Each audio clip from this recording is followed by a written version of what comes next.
talk to you about judging. It's very tricky. Kat, are you okay? Alright, so how many of you have debated in the Asian? I have judged in the Asians format. Debated in the Asians format? Yeah. 1, 2, 3. Cool. Okay, thank you. Now, personally, as Sharms, I think it is a lot easier to judge in the Asians format. Because it's very easy to compare the teams, right? Direct comparison, you win, you lose. Easy, right? But in the BP format, it gets a bit harder. Because you're comparing 4 teams, right? Like, you have to make decisions between opening gov and closing gov. Who gave Merck more persuasive material, right? So there's a very good rebuttal. Opening gov said it, closing gov also said it. Who explained it better? Who do you give credit to between the 2 teams, right? So BP, what happens if opening gov is bad? Will you also punish closing gov for that? So personally, I think BP is a lot harder to judge. But it's an exciting format, so we'll have a chat about it, okay? Okay. So one first thing I want to emphasize is, as a judge, you assume a certain identity, right? You pretend to be someone. You pretend to be the average reasonable person, ARP. What does that mean? Who is the average reasonable person? Judge. Okay. Describe the average reasonable person. We have common sense, we have common logic, but we don't have a specific knowledge in a particular area. Good.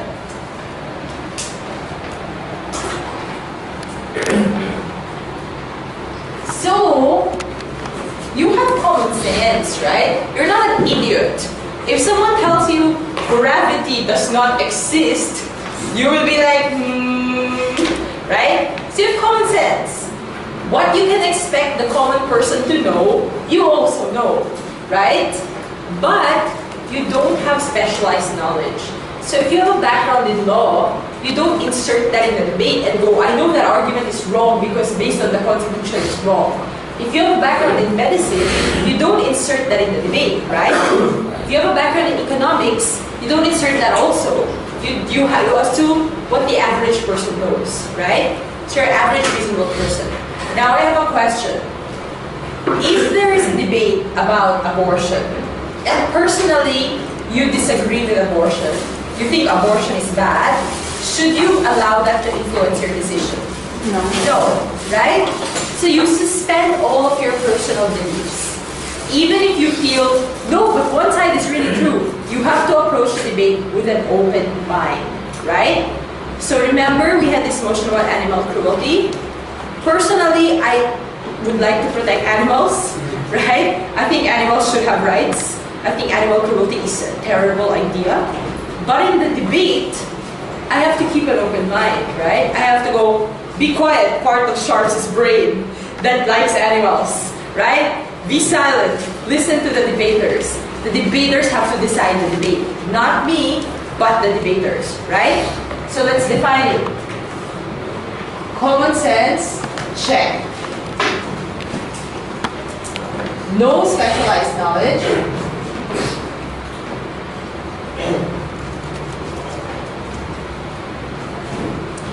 No biases. No stepping into the debate, right?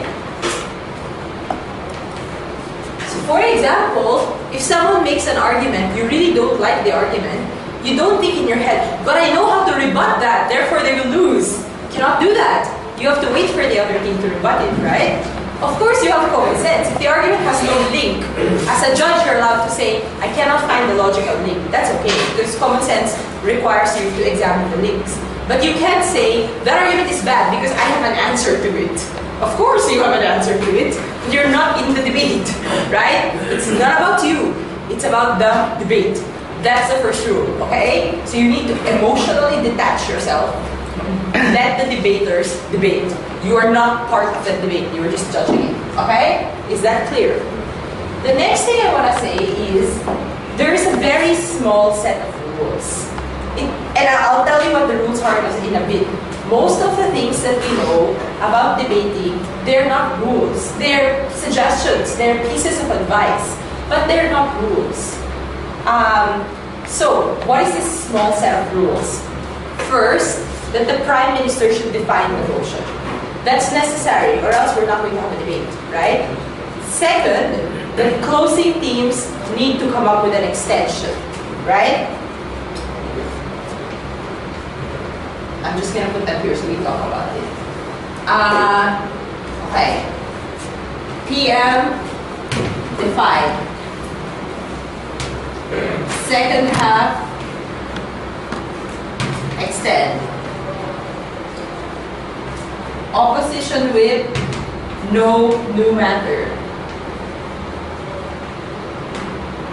Everyone take, that's in the rules, at least one POI. 7-minute speeches, right? That is the only rule. Those are the only rules we have. Yeah. No knifing. So that's not actually, I mean, you're not supposed to knife, but if a team knifes, you can also accept that in the context in which the debate is happening. So I'm going to explain what I mean by knifing here. So let's just throw that in. Okay, let's put something here about consistency. As much as possible, stay consistent with your opening team, but I'll explain why doesn't mean you automatically lose the round if you're not consistent. So, Prime Minister, you have to define the motion. Second half, you have to extend, right? Opposition whip cannot introduce new matter in the round. Everyone take at least one POI. As much as possible, closing teams stay consistent with their opening teams. Why do we have these rules? Why? Why can't we just do whatever we feel like? Fair. Everyone equal, to equalize the burdens. So it's a fairness issue, right? So if opposition whip comes up with new matter, that's unfair because no one can respond, correct? If Prime Minister is not clear about the motion, that's a problem because you don't know what they're defending. If people don't take POIs, then other teams don't have a chance to respond to them, which is really unfair. And especially in BP, where you are comparing diagonal teams like OG and CO. One important way of comparing them is through the points of information they give each other, right? 7-minute speeches, because if someone speaks for longer, that's unfair. And consistency is necessary, because otherwise it's unfair to the opening teams if the debate change. So you have a very small set of rules that are necessary for fairness. So as a judge, you should check for these rules. Is it a rule that the second speaker in the opening half needs to always have a new argument? No, it's not a rule. Their only job is to develop the case of the team. If they don't have a distinct and new argument, that's fine, as long as they're developing the case of the team. Is it a rule that you have to rebut first before you construct? No. You can combine, right? So some speakers actually say, in my speech today, there are 3 things I want to talk to you about, and I'm going to combine my rebuttal and my constructive. You can do that, because if you feel like you're going to repeat what you said in the rebuttal and your constructive, it might be better for you to combine. But at least when you're speaking, you should try to make references to the other team. So you should go, in this idea that I'm discussing, this is where I'm actually dealing with what they say. Sometimes it works, sometimes it doesn't. Depends on the debate. So you should not, I mean, as judges, you should not impose on the debaters, no, I prefer speakers who rebut first before they construct. Therefore, you lose. Like, you're not allowed to make that, to prescribe, that's not a rule, right? If you're going to make them lose, you need to provide a justification related to their argument, right? Hi. Here. What do I mean by no automatic force? What do I mean by no automatic force? If they breach certain rules, or you shouldn't punish them and say that you are the 4th place in the game. What does the word automatic mean? Without thinking. Without thinking, right away, immediate, default. There's no such thing, right?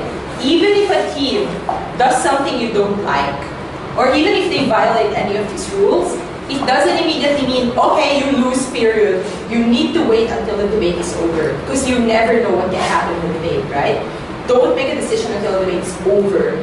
Also, you need to explain why the violation of that rule affected the team's case so much that it made the case weaker, right? So different teams might have different mistakes in the round, and this is what I mean. So for example, there might be a closing team that kind of knifes their opening team. That's bad, that's against the rules, but if you have an opening opposition that did not clash, that's also bad, right? So you have to compare these two. So no one here gets an automatic 4. So if you have an opening op that goes, I concede the debate, well, closing op has to knife them, right? They can also concede the debate because they have a task to clash, right? So think about it, there is no automatic 4. Every error you see needs to be compared to the other errors of other teams, and you assess it holistically, right? Okay, next thing about comparison is, I'm just gonna make a note of it here. How do you usually go about it? And how, because it's very hard, it's 4 teams, right?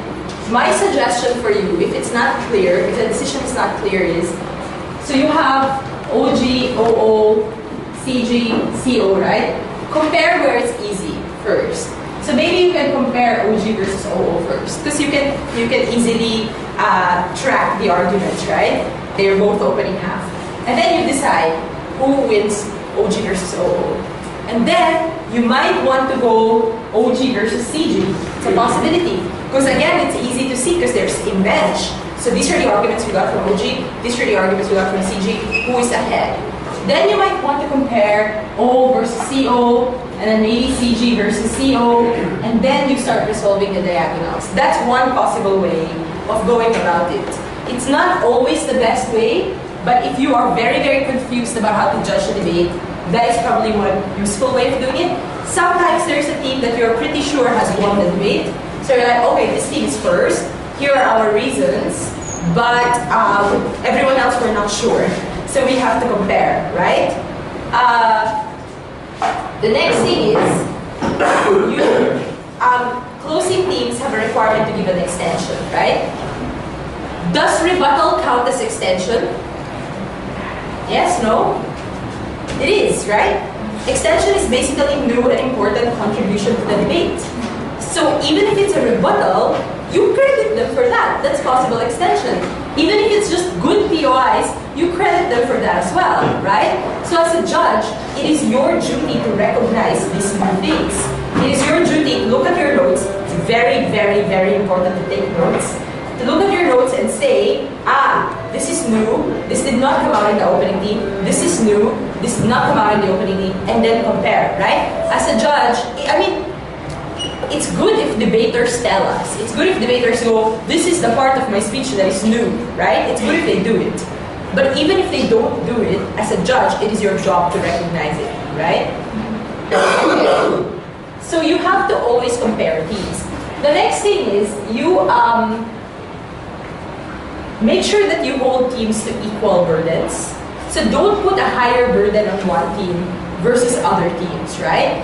You need to judge a debate based on the burdens that the teams put on themselves and how they negotiate that in the round. So for example, if one team says, this is my burden, and the other team goes, no, that's not your burden, that's really, really low, this is your burden. So let them debate, let them decide it for themselves. You shouldn't be deciding it unless they cannot decide. Then that's when you come in and say, as a judge, this is what I think is important. But first, judge the debate based on what the teams agree is important, right? Not what you think, because it's about them. Even if you think the debate is about principles, if they think the debate is about effectiveness, you have to judge the debate based on what they think is important, right? Unless someone in the debate comes in and says, I think it's about both, then okay, then that's part of the criteria, because they were able to explain why, right? But, so when you compare the teams, don't impose unfair burdens on one team. So for example, if the opening op says, if OO says, I don't like the model of OG because OG doesn't solve the problem completely. Okay, OG doesn't solve the problem completely.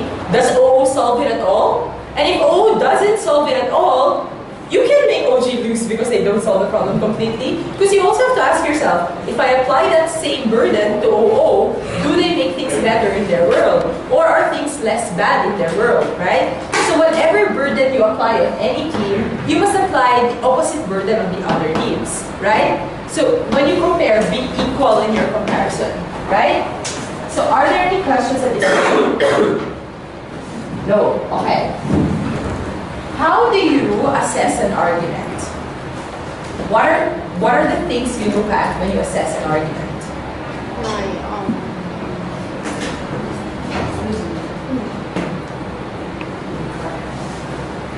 If there is any leap or gap in the argumentation. So you look at logical. Is it logical, right? Does it answer the how and the why? If someone says, my premise is A, based on this premise, this is my conclusion, you ask yourself, did the person provide a link between the premise and the conclusion? Or did they just insist it? Are there links? So links are in the form of explanation, models, examples, so all of those things. What evidence did they provide? What substantiation did they provide? What reasoning did they provide, right? So you assess whether it's logical. Or is it inconsistent? Like, does premise A contradict premise B? In which case, it's not logical, right? Because it's inconsistent. In that situation, as a judge, you'll have to choose one and go, I did not believe you because they're inconsistent. Or you can go, I only believe this, but I can't believe this because the two of them cannot be together, simultaneously true, right? So, is it logical? Is the explanation logical clear? Next, is it relevant? This is important because it might be logical, but in fact not belong in the debate, right? So it is the duty of the speakers to explain to you why their arguments belong in the debate. Is it relevant? Or speakers don't explain to you. You ask yourself, based on the criteria that the debaters themselves are using, is this a relevant contribution to the debate? Relevant or important contribution, right? Because if it's logical but it's not relevant, then they don't get credit for it, right? Is this clear? Yeah. Like when in a real debate, the PM said, okay, we use this criteria to judge the motion, and then the leader of opposition seemed to forget the criteria and started using evidence that is not relevant, that the obvious relevant to the criteria that PM is using. So should the judge just ignore what the RO is saying? So ask yourself one thing. Did the opposition side explicitly reject the criteria? And if there is no clear, direct references to that in their speech, does it look like they're implying that they are not rejecting the criteria? Because they might have implied, like, you know how sometimes teams defend the status quo, but they don't tell you clearly that they're defending the status quo, but kind of understood that's what they're defending. Check if there's anything implied. And if there's not, then ask yourself if that is actually relevant. And usually the government team will come up and say, this is not relevant because that doesn't fall under our standard, right? So if government team does that, and they still don't explain why it's relevant, then they would probably be behind. Yeah, here comes another question. So if the government, the DPM says, okay, to start engaging in the debate, so how should the judge view the RO's contribution count? Well, if the DPM starts engaging with it, then it becomes relevant, right? It becomes a part of the debate. Even though that is not comply with the Yeah, that's possible. Because another possibility there is that the Prime Minister had incomplete criteria. That's also possible, right? Prime Minister had incomplete criteria. LO is not clear, but they add additional criteria for the debate, but they're not clear. So DPM comes in and responds to that, but therefore that means that criteria becomes valid, right? Or it's also possible that they both are bad and PM was correct. Like, there are many possibilities. I guess what I'm going to suggest to you is see how the debate really plays out. It's not immediately that LO is wrong. Like, there are no immediate conclusions like that. Depends how the debate plays out also. Now, in terms of comparing, because these two are related, you're comparing arguments based on which arguments are most logical and which arguments are most relevant, right? What is an extension? Something new. It has to be new, right? But it also has to be important. Sorry? It should be in the limit. What do you mean by in the limit? That is, it should be highly relevant to the Yes. former audience. Correct. So the extension has to be new, important, and as much as possible, consistent, right? Like I said in our previous lecture, it needs to be new, because if it came out in the first speech already, you're not really adding much value to the debate. It needs to be something that hasn't been said yet. Or you are saying the same argument, but you're explaining it in a new way. That's fine. But not just new, it also has to be important to the debate. Because if it's not important to the debate, then you don't win. It might be new, but it's not important, right? Or it might be important, but it might not be new, in which case, credit goes to your opening theme, right? Next question, when comparing. If the closing theme says almost exactly the same thing the opening theme is saying, but they sound so much better, do they win? Sound so much better? Okay, it's hard to give a clear answer because we said no automatics, right? But not necessarily. In most cases, they probably don't, right? So as a judge, you have to be aware. Closing teams have more time to prepare than the opening teams, right? So don't expect the opening teams to always sound perfect. Like some of their words might not be the best chosen. Some of the sentences might not be as elegant, right? The labels might not be great. But you listen to the analysis as well. Remember, they only have 15 minutes. Closing team comes up. Closing teams will probably sound better than the opening teams because they have more time, right? So their words will probably be better. They will probably be a bit clearer. Sometimes that's enough to make them win, but not always. Because you ask yourself, is there enough new stuff here? If it just sounds nice, but it's really the same argument with no extra analysis, then they don't necessarily win over the opening teams. So keep this in mind. Be fair to the opening teams, right? So ask yourself, do an audit of arguments. You know what an audit is? Like you compare the arguments side by side and you go, okay, the reasoning is here, the evidence is here, the conclusion is here. How much new stuff did we really get from the closing team? Did they add to this argument? And it's not even enough that they added, okay? They need to have added a lot more. Because simply having an extension doesn't mean you already win over the opening team, right? It needs to be a better argument than the opening teams. Or it needs to be better analysis. Otherwise, you still can't win. Because that's very unfair to opening, right? So having an extension alone doesn't mean you win over the opening team. It's an important step to win, but it's not all that is required. Is this clear? Right? So when comparing the teams, be fair as well to the opening teams. Young judges, usually they're swayed by the momentum of the closing teams because those are the last teams you hear, right? So what they say is fresh in your head. You always need to go back to your notes. You always need to look at your notes again and go, wait, I actually heard this from the opening. It just got overshadowed by the stuff that came out in the closing, but I actually heard this. So you have a responsibility to check in your notes so you're sure, so you can be sure that you're giving credit to the right team, right? So opening teams might not always sound like the sexiest teams in the round, but maybe the ideas were already there. So make sure you check, right? Now, how do you compare diagonals? That's the hardest. This versus this and this versus this. What do you do when you're comparing? Just gonna check the time and make sure that I'm not going over that. How do you compare diagonals?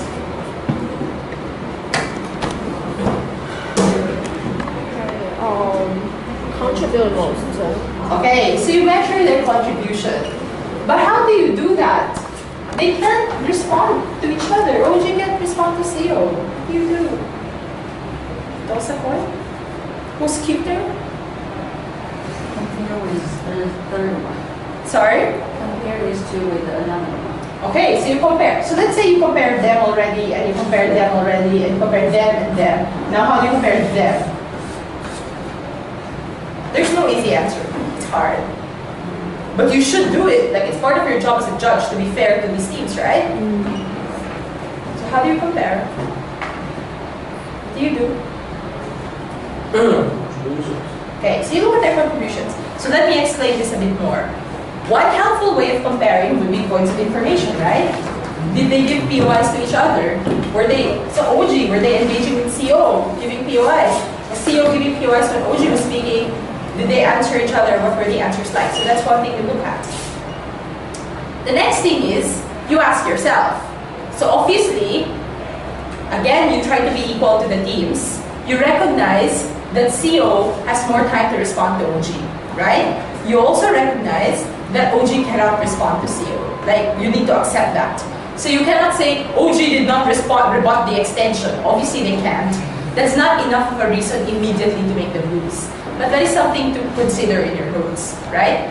The next thing is, you go, let's look at OG's material. Was it reasonably strong, right? Were the links there for the arguments? Was there good evidence? Did CO really take it down?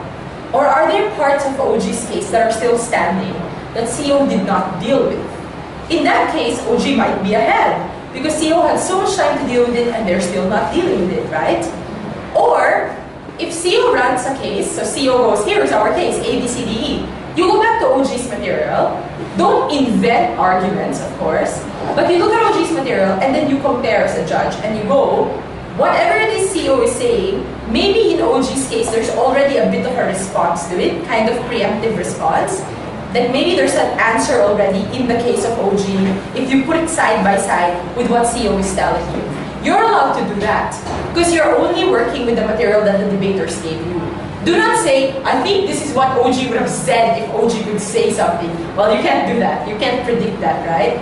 But you can compare what you got from both teams and put them side by side and go, even if CO is saying this, they're not answering this yet from OG. Or what OG said about this kind of is a response to what CO is saying now. So you can do that.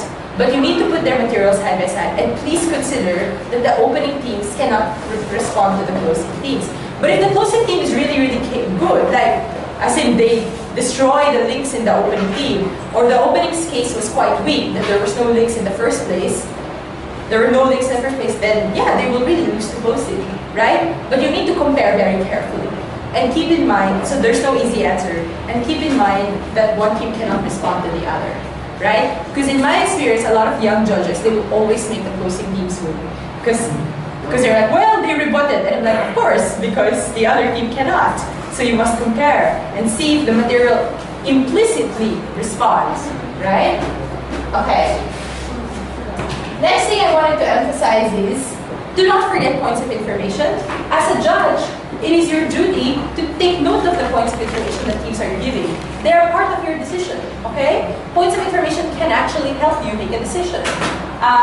If a team, a good team, will usually be able to ask damaging points of information, the other side will concede something in a point, or not be able to answer the point very well, and then they will use it in their arguments, or even if they don't use it in their arguments, you need to give them credit for points of information. So don't forget that. Take note of it as a judge, right? Finally, okay, so this is the judging process, and this is the explaining process to the teams. Any questions about the judging process?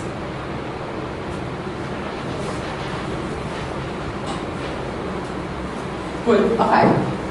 Now, how do you provide feedback to the teams?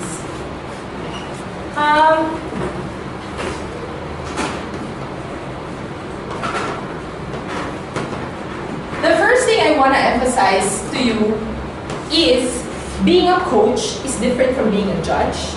So what you have seen us do so far in training is we are being coaches, right? But that's different from being a judge. Because a coach will tell you, hey guys, I think this argument was a bit weak. If I were running this argument, I would say this, I would add this, I would do this, or you should have rebutted this. This is the response for them.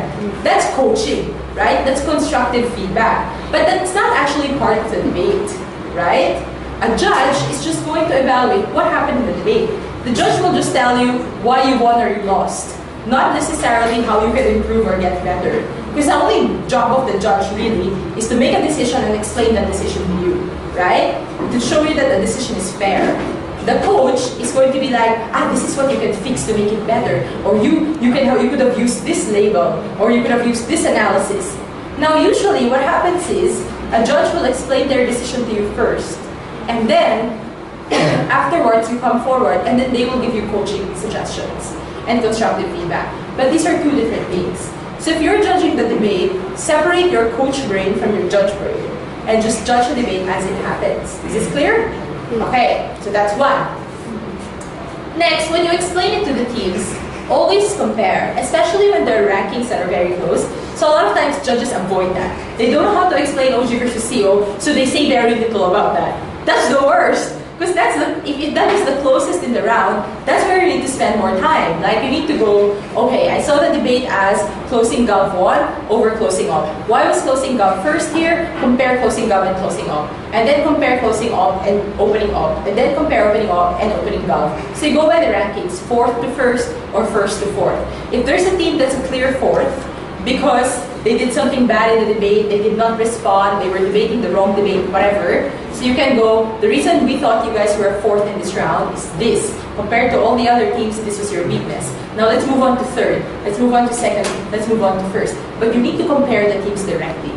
1 second, because they want to know, why did I lose to this team or that team? Yeah. So should we say something good about the 4th team first to make them feel well, if you better? really have nothing good to say, you don't have to. But as a judge, I try to, because usually they would have done something right. Anyway, it's difficult to believe that they didn't get anything right, you know. So always compare. Sometimes there are clear rankings, like sometimes it's very clear government bench or clear opposition bench. So you can say, in our decision, we thought it was close between the the first and second, and close between the 3rd and 4th. So let me first explain this gap. Then you can explain the gap. So you can go, our problem with the opposition teams who got 3rd and 4th where they weren't clashing properly or they were conceding the debate. So that's what set them both behind. Now let me explain 1st and 2nd, let me explain 3rd and 4th. So it depends on the debate. Some debates will be clear, very, very close between 1st and 2nd, 2nd and 3rd, 3rd and 4th. So that one you're really going to have to explain very in detail everything. Some debates will have clear 1st and 2nd, clear 3rd and 4th. Some debates will have clear 1st or a clear 4th. It depends on how the debate turns out. So think of how you want to structure your decision in a way that debaters will also understand, right? Finally, this one is so important. When you give feedback, you need to be specific. It's not enough to say, I like your POI. What if the person gave like 4 POIs? Which one did you like? You need to be able to explain. Or you can go, you gave bad POIs. You need to give an example of what these bad POIs are. Or you go opening gov 1 over opening op, because opening gov had better analysis. What is this better analysis? Like, explain what it is specifically. Because if you're generic, your decision can apply to any debate. Like in any debate, the first place team had better analysis than the second place team. In any debate, the second place team had better rebuttal than the third place team, right? That can apply to any debate. So your decision has to be about this debate, right? When you say a team had better analysis, what do you mean by that? When you say a team had better rebuttal, what do you mean by that? When you say you did not respond to the arguments of the other side, tell us what those arguments were that they did not respond to, right? So you need to be specific. And that's where your notes become very important, right? Take detailed notes of the debate. And, if possible, use the same language the debaters used for their arguments. You can actually go, so the second argument of the second speaker, we thought that was really good when they talked about blah, blah, blah, blah. No one has responded to it. So that the debaters also recognize what you're talking about. And it's an important tool because it helps the debaters believe that you actually listened to them and you actually followed. It's hard for anyone to accept a fourth. I mean, you don't like being told you came last in the round, that sucks. But it is easier to accept it if you know that the judge sat there and took notes and actually listened to you, right? It's easier to accept that. Versus if you're already getting a fourth and the judge doesn't even remember what your case was. That just sucks, right? So as a judge, take notes and refer to specific parts of the debate when justifying your decision. Do not be generic. Generic, bad. Specific, good. Okay? All right. Questions? Yeah. Because the work of judge involve a lot about taking notes. So would you be able to tell us how to use the paper wisely? Because lots of things going on and POIs. So there is a lecture on note taking, or I think tomorrow, or an elective on note taking. But for me, there are many different ways to take notes. I take notes differently as a coach than as a judge. Because as a coach, I take less notes. Because what's happening is I'm just listening to the speech and I just write down my comments for the person. So A, B, C, D, E, F, G. Like A, your introduction is great. B, the definition is not clear. So I just like write my comments as a coach. As a judge, it's different because you're taking down what the debaters are saying. Some judges, what they do is they fold their paper, they get big paper. I think Tuna does this. Fold it into 8 columns, write down what the debaters are saying, and then if there are responses like draw arrows, they're like, oh, this responds to this. Like that's a thing. You should ask the American judges about this. They do this a lot. For me, what I do is I really just take down the main idea of every speaker, and then if there are important points, I encircle it. I'm like, oh, this is important. If something is not clear to me, I write a question mark behind it. And then if the other team rebuts it, I just put arrows. So there is no, personally, I don't think there is a perfect way of taking down notes. Depends on your personality, depends on your training. Some judges take more notes than others. I'm a very notesy judge. Other judges don't take as much notes, but they remember. Like, so up to you, what works for you. Any other questions? So I have a question. If the upper house just give a kind of a assertion, but they don't give proper analysis, but the lower house come up, they use the same assertions, but they give better analysis on that. They will. So I'm not in that debate, but if it seems like the lower house will win the round, right? How can the lower house sounds like it is a new ideas? That is your job as a judge to recognize that, right? It's good if they tell you, this is the new part. But even if they don't tell you, as a judge, you can recognize that. So remember, it is okay for the lower house to have the same argument and the same conclusion as the upper house, right? It doesn't mean they lose. Depends on the kind of analysis they provide. If they answer the why and the how, and they explain the process, and they give examples, and the upper house didn't, they're ahead of the upper house, right? So there are some debates where there are so many arguments that you can expect the closing teams to have their own arguments that you never heard of in the debate yet. Some motions are very rich and very thick. But there are some motions that are quite thin. There's a limited number of arguments you can run, like the animal cruelty motion, right? So in those motions, you usually expect the closing teams to have the same ideas as the opening teams, but they can they can deepen the analysis. That's also fine, right? So extension can be a new argument, it can be a new actor, it can be a new perspective, but it can be also deeper analysis of an existing argument. So that's still a valid extension. They could still win, right? I realized something, we didn't define it. What does new matter mean in opposition with? Okay. New arguments, right? So new examples are fine, right? If the government whip says something, obviously the opposition whip has to respond to that. So they're also allowed to bring in new rebuttals to some extent, right? So it doesn't mean they're just a parrot who repeats everything in the debate, right? They still add things, but they're not allowed to introduce new arguments. Like, if you never heard the argument in the member speech, it shouldn't be coming out in the whip speech. If you only understand the case in the whip speech, that case wasn't there in the member speech, that's new material, right? The whip is not supposed to bring out the extension. The whip is supposed to defend and highlight the extension, but not introduce the extension, right? Now, if you're a judge and there is new matter in the whip speech, what do you do? Ignore it. Ignore it, right? Do you punish them for it? No. Why? Because that's double punishment, right? No double punishment. You just ignore it. The mere fact that you are ignoring it and not giving credit to it already means that they're losing points because you're already ignoring a big part of their speech, right? So you don't need to double punish, right? So you're just gonna go, you spoke for 7 minutes. 3 minutes of that was new material. I'm only going to give you credit for 4 minutes of that. That's enough. You don't have to go, I will give you credit for 4 minutes and punish you after that. No need, okay? All right. Yes. Does that mean that the government whip can bring up a new argument? Based on the rules, the government whip can introduce new arguments, but they are discouraged from doing that. Because it looks bad on their debate. But they can. You will still have to consider it. Yeah. So sometimes because that is teamwork, so really there is efficiency, they still have a big huge longest. And another thing that is average person. I mean, so it's hard for the judge to depend on this. Which one is better for? You will just have to be honest with the teams and go, hey guys, this should not come out in the output. In my experience, when I see a team where there's an experienced speaker and a novice or young speaker, what I usually say is to the experienced speaker, you should be the one extending. Because if the new stuff comes out in your whip speech, I can't give you credit for it. It makes your teammate look bad, so you should be extending. That's the suggestion I would give them for the next round. They might lose the round. Yeah.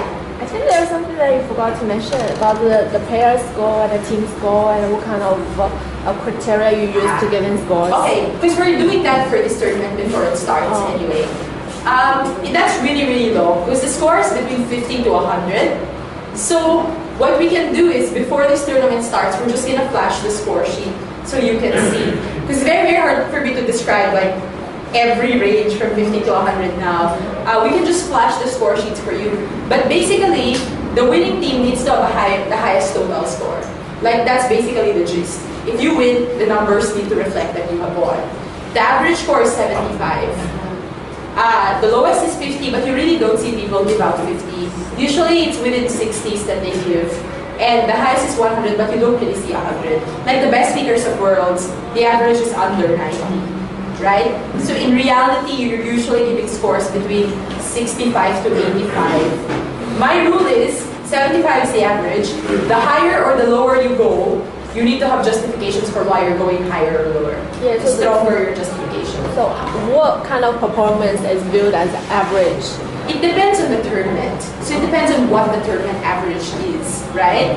So for this tournament, we have not agreed yet. So we'll have to talk. Because it changes from tournament to tournament. Like for example, a 75 in Worlds might be a bit different from a 75 in our tournament, right? So we have to standardize, but that's something we'll talk about before our tournament starts. So like maybe the coaches or the judges start. In a real tournament, what usually happens is there's an exhibition debate or a demo debate, and the adjudication team, they decide on a decision and then they show their scores to the judges, and they're like, let us standardize our scores. We thought the LO speech was the 75 for this tournament, so this is your basis. So usually someone sets the standard at the start of the tournament for this. We don't have to do that now though, because some of you are not, most of you are actually debating in this tournament, I think. Any other questions? Yeah. Speaking of common sense, I think sometimes it's quite confusing. For example, if one of the debater is offer an example, like Beethoven was slapped to death when he was accepting schooling. That is partly the reason why schooling is not perfect. But we all know that Beethoven was not deaf for that reason. How do you decide? That's fine. But the other team doesn't give any rebuttal for that. That's fine. You can use your common sense in that situation because it's a fairly obvious piece of information. Maybe this example is very obvious, but some other examples could be, okay. For example, a case or a news report from some daily life. But you have listed. Happily, you have read that news and you know something about that, but not all the other players. My general rule is do not give credit to examples or statistics unless they are explained.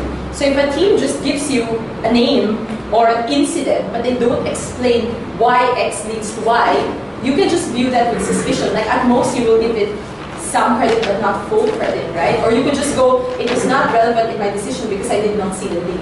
So you don't have to go, I punished you for that. You can just go, I couldn't give you credit for that because the link wasn't clear to me. Like the burden is on the debaters to prove the link. And if they're able to prove a link, then you probably have to give them some credit for that also. But many times when information is not clear, like there's a factual clash, so they say, this is my fact, and the other team goes, no, your fact is wrong. First ask yourself, which debaters tried to justify why their fact is correct? So which debaters defended their facts? Second, which debaters were able to show that regardless of what fact is true, their case is still standing. But some debaters do that. They go, no, we are right. But even if they are right, we still win because. So those debaters are ahead. Otherwise, if you really can't resolve it, you don't have to. You just go, sorry debaters, it is your job to make this clear to me. You did not, so I had to find other issues to judge the debate on. Like to me, this was a deadlock. Like you can do that. If you really can't find a way to break it, then you just go, I'm sorry, I had to find something else to judge this debate on because you were unclear on this. That's fine. Guys, we need to end because exercises. Yeah. We should start our exercises. Okay. Are you in this